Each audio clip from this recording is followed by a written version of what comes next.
Bisnis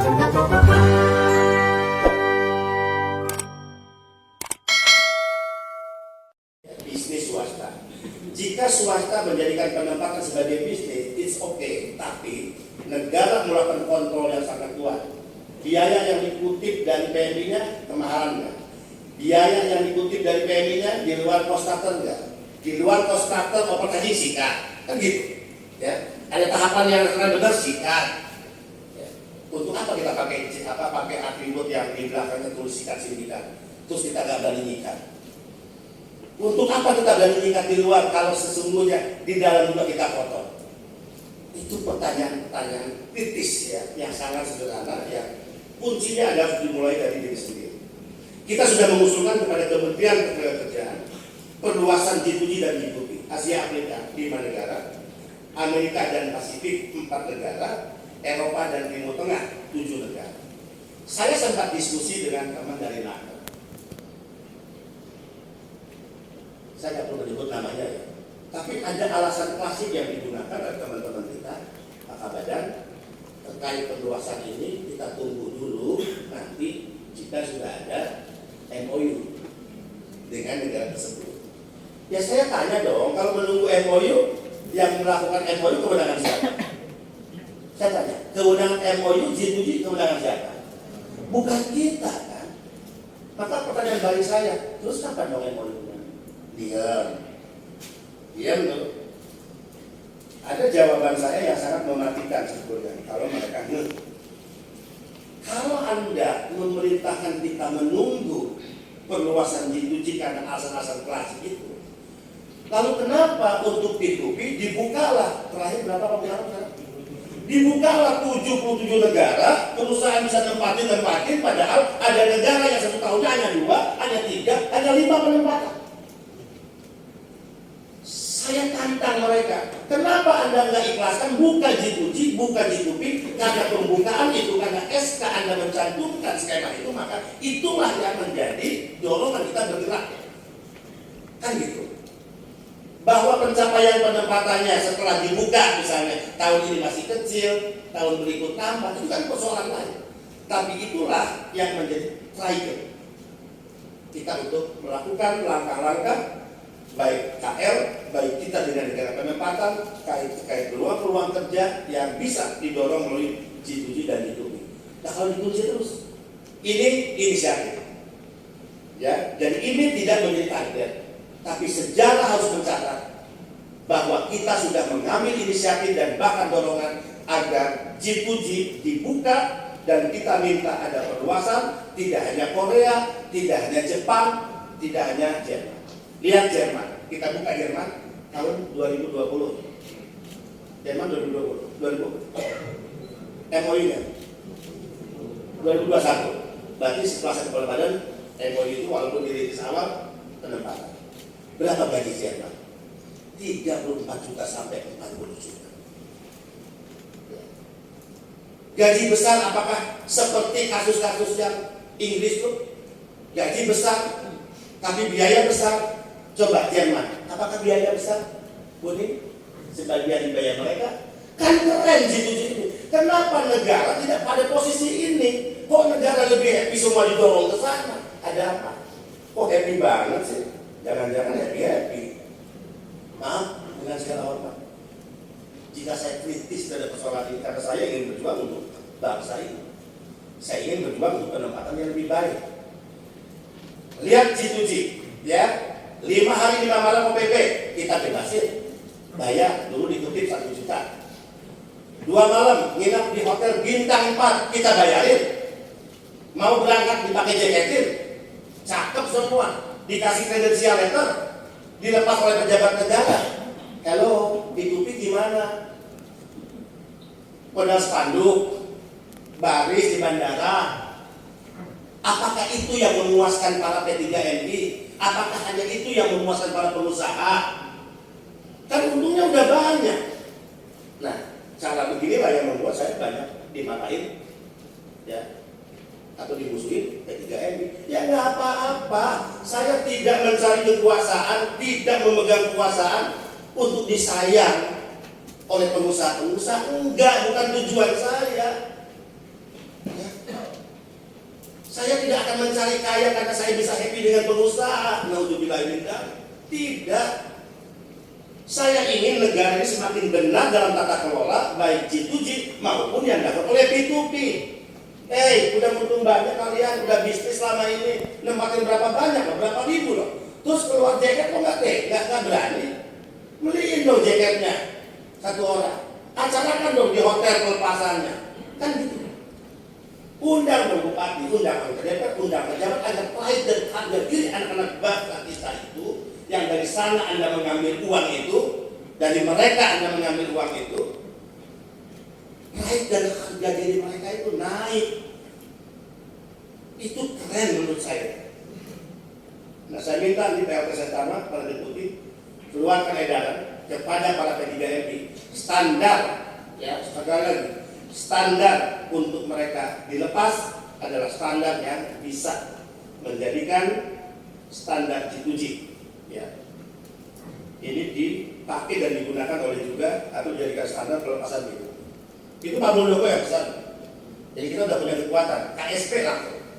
Karena Pak Muldoko melihat langsung yang kita lakukan saat pelepasan beliau hadir. 16 negara ini masuk dalam roadmap penempatan PMI, sudah disampaikan ke Menteri Ketenagakerjaan pada tanggal 9 Mei 2022 sesuai pasal 45 huruf C Undang-Undang 18 2017. Negara mana saja? Kita lihat 5 negara, 7 sektor Asia Afrika, ya. Ada Nigeria, kemudian Republik Demokratik Kongo, Malaysia, Sri Lanka, Jepang, G2P, G2G sudah ada. Kita ingin ada perluasan ke G2P. Sri Lanka, G2P kita usulkan. Kemudian Republik Kongo, G2P, Malaysia, G2P, Nigeria, G2P. Kita breakdown, ya, sektor-sektor pekerjaan apanya. Jepang hospitality, ini akan kita kembangkan. Sri Lanka spa terapis dan servis. Malaysia hospitality dan servis. Republik Demokratik Kongo mekanik. Kemudian Nigeria penjahit gaun, pengantin, dan kepala desain internet. Jangan salahkan saya, ini hasil kajian dari kedeputian masing-masing melalui marketing intelijen dan permintaan dari negara. Ini permintaan sana loh. Jadi kalau ini nggak dikeluarin izinnya, ya keterlaluan kayak. Ini udah negara sana minta, kita mengambil sebagai peluang, gajinya tinggi, kan gitu ya. Ayo dong, tanda tangan sulit amat sih. Kawasan Amerika dan Pasifik, ada 4 negara untuk 5 sektor. Kanada, G2P kita usulkan, dan untuk retail dan manajemen bisnis. Kemudian Amerika Serikat, G2P, hospitality dan healthy. Australia, G2P, pertanian, kesehatan dan peternakan. Selandia Baru, hospitality dan meat processing. Permintaan pasti, nggak mungkin dong ujuk-ujuk kita ngusulin kalau nggak ada permintaan di sana kan gitu. Ini kan market intelijennya kan jarang nih di kita ini. Ini kawasan mana? Pak Depril ya? Pak Depril? Ya nggak mungkin lah Pak Depril salah melakukan intelijen market. Pernah di luar negeri kan gitu ya. Dulu wakil dubes ya? Oh, salah. Oke, sekarang kita masuk ke kawasan lain yaitu Eropa dan Timur Tengah. Ya, 7 negara 1 sektor yang kita inginkan ada perluasan. Ini kalau kewenangannya kita ya, kita udah tanda tangan tuh. Kalau misalnya keputusan tentang negara-negara penempatan itu kewenangan kita, tanda tangan. Ngapain lama-lama ya? Belanda, G2P kita usulkan. Dan Belanda waktu itu kita desain, kita skenariokan menjadi pintu masuk penempatan ke Eropa. Kebetulan di Belanda wakil dubesnya itu mantan deputi di BP2MI. Kita udah ngomong tuh sama Pak Freddy bisa nggak? Kalau ini berhasil kita buka, maka kita jadikan Belanda sebagai pintu masuk penempatan ke Eropa. Masa kita nggak manfaatkan ini? Tapi tadi kewenangannya menetapkan negara apa, skema apa kan bukan kita, bukan BP2MI. 2 Jerman, perawat sudah ya tadi, ya perawat gajinya 34.000 sampai 40.000. Ibu ini tahun ini yang sedang berproses berapa ratus? 600. nama kita jalan. Ini kan prestasi kita, prestasi negara. Negara benar-benar memberikan jalan kepada anak-anak bangsa yang bermimpi bekerja ke luar negeri. Sesungguhnya kan kalau lapangan pekerjaan di negara kita itu tersedia dan ada, nggak mungkin juga lah mereka memilih bekerja ke luar negeri kan gitu. Ini kan pilihan saja. Kecuali yang memang benar-benar profesional ya di kilang minyak, di industri yang gajinya ratusan juta. 3 Kuwait G2G ini udah minta. Saya kan udah pernah ketemu dengan duta besar yang ada di sini. Duta besar Indonesia di Kuwait datang ke kantor kita. Ini udah disampaikan. G2G untuk perawat. Ini belum jalan ya, ada ya. Kemudian Mesir G2P untuk perawat, Qatar G2P untuk perawat, kemudian Persatuan Emirat Arab G2G ya. Ini masih dalam pembahasan. Kemudian Arab Saudi G2G dan G2P. Arab Saudi selama ini hanya ada P2P kan gitu ya.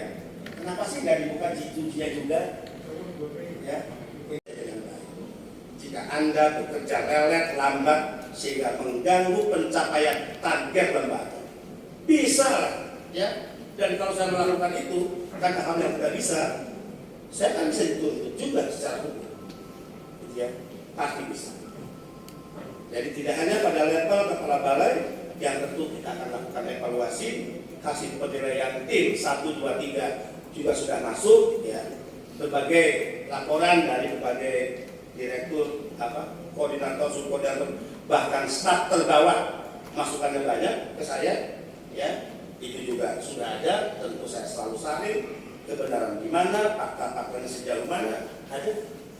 Sampai kepala balai yang suka marah dengan kata-kata kasar kepada bawahannya ada, ya. Kemudian kepala balai yang dilaporkan, ya, tidak fokus dengan kerjanya tapi malah lebih fokus pada urusan lain ada, ya.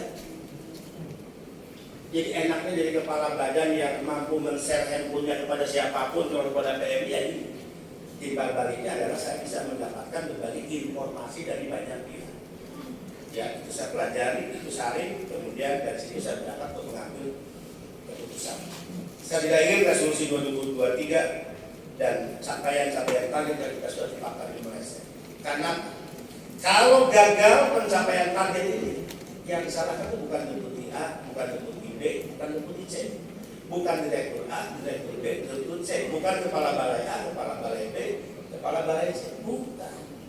Semua telunjuk akan mengarah kepada kepala balai. Kepala balainya bego, kepala balainya bodoh, kepala balainya nggak ngerti apa-apa. Nah, saya sebagai pemimpin nggak mau dikatakan bodoh, ya, lalai, kemudian juga lambat dalam respon, yang sebetulnya itu adalah kelambatan dari respon yang dilakukan oleh bawahan saya. Nggak mau lah saya jadi korban. Masa ada orang yang mau jadi korban karena kesalahan orang lain? Ya. Demikian, terima kasih. Mudah-mudahan nanti bisa diperbanyak di kopi. Silakan di breakdown ke masing-masing kedeputian dan kedirektoratan. Saya minta kita kerja serius sungguh-sungguh. Nggak ada waktu untuk berleha-leha. Ya. Yakinkan percaya secara pendekatan keimanan yang kita lakukan di ibadah. Ya, serahkan pada Allah. Dan saya yakin jika niatnya baik, niatnya untuk memberikan kesejahteraan pada PMI, perlindungan kepada mereka, insya Allah, ya, kita akan baik ya. Insya Allah yang ditarget kita mewujudkan perlindungan yang kuat dan juga kesejahteraan bagi PMI, sekalipun tentu tidak keseluruhan tercapai di era kita, tapi kita sudah berintis jalan menuju semua. Terima kasih, selamat bekerja tahun 2023, sukses selalu kita semua. Salam hormat untuk keluarga masing-masing di rumah. Salam sehat, tetap semangat.